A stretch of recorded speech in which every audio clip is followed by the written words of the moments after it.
Miss Youssef, what'd you get? Okay, in the first parentheses, I got 3 minus 4x, close parentheses, open parentheses, 5 plus 4x, and then equals 3x minus 2x squared times 4. Okay, 3. I lost you on equals 3x minus 2x squared. That's it? Times 4. How many of you have something that she has there? Plus, that's what I meant, not equals. Okay. I was confused by the equals myself, but okay. How many of you have 3 minus 4x? Well, you have what she has written up here. Raise your hand, please. Visually, I'm seeing almost 100% of the class. Almost everybody but one that I saw. This is exactly as far as you need to go. That is perfect. Any questions? Any questions? Okay.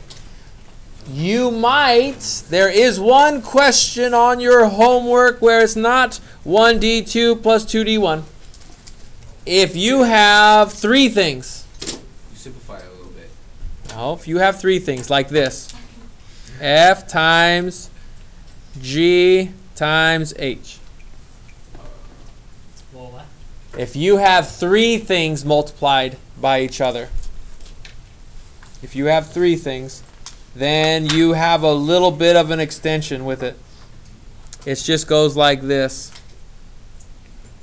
F prime times G times H plus F times G prime times H plus F times G times H prime.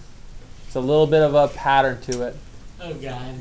It's like D1, 2, 3, 1, D2, 3, plus 1, 2, D3. So I just write it like what you see here. There you go. Alex has a question. Will we have problems where, like, for example, f would have a radical, and we'd have to figure out what it is as a radical? Yeah, we'll have a square root in front. We might have the square root of x, parentheses, x squared plus whatever. Okay. Does the pattern follow, like, any number of the derivatives and stuff? Yep. We'll only go as high as 3 products, or 3 things, 3 x's. So that should bring us to the quotient rule.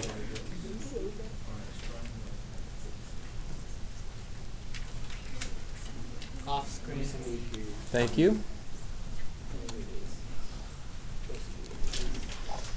The quotient rule is very similar, yet different at the same time. Oh, I see. If I'm trying to find the derivative of f of x divided by g of x, it would be g of x times f prime of x minus f of x times g prime of x over g of x squared, where g of x cannot equal 0.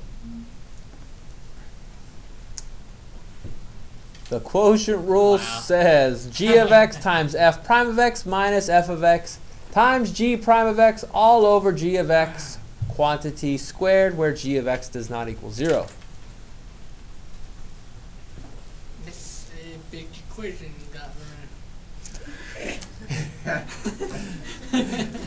Yes, it is. And just like before, where I had the product rule, how I know it is different than how the textbook has the equation.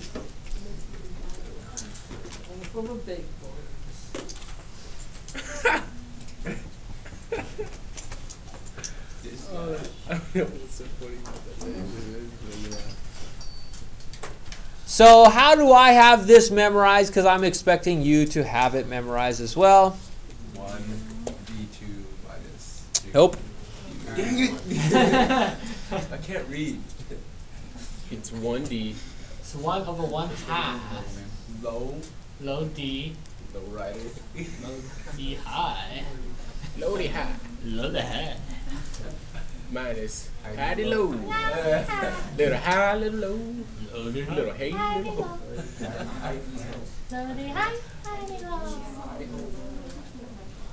Over the what? Over the squad. The money square. Low D Of what's below. minus high Low D D high. low. Minus high D low. Over the square of what's below. Low D high minus high D low over the square of what's below. You know what we could do?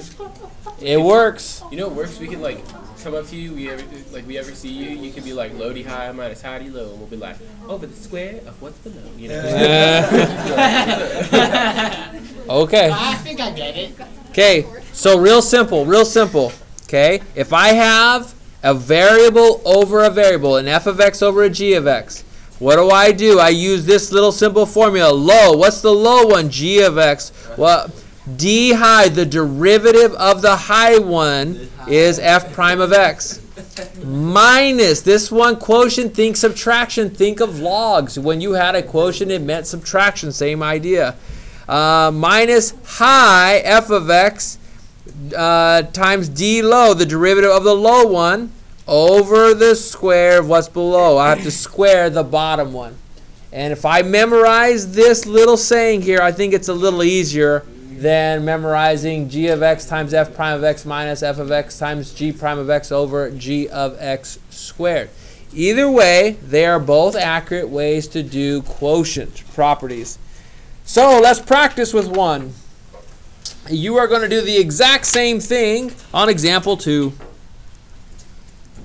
Yay. Tired of these examples. So fun. You are. Example 2.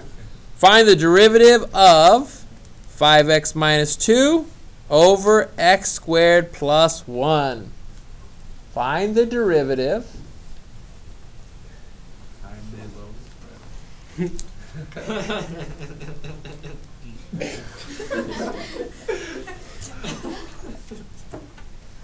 And just like the product rule, as soon as you have your things plugged into low d high minus high d low over the square of what's below, do you have to simplify it beyond that?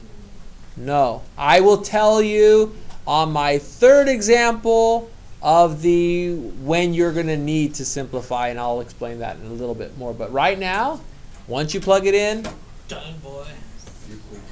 we'll give it a go. William.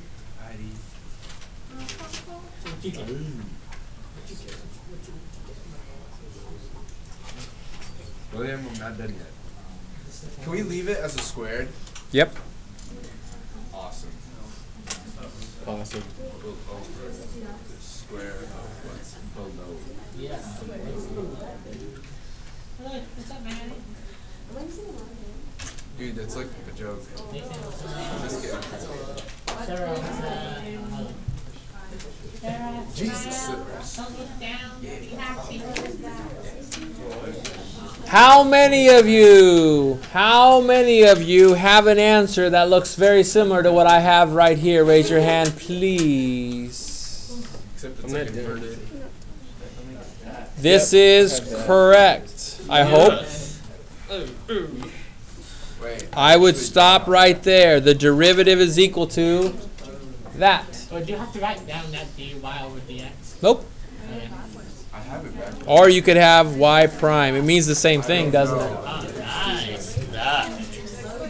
I keep saying high D low minus low D high. Low d high. Low d high. Low d high. High to low. That's not the way it goes. Low d high. Low d high.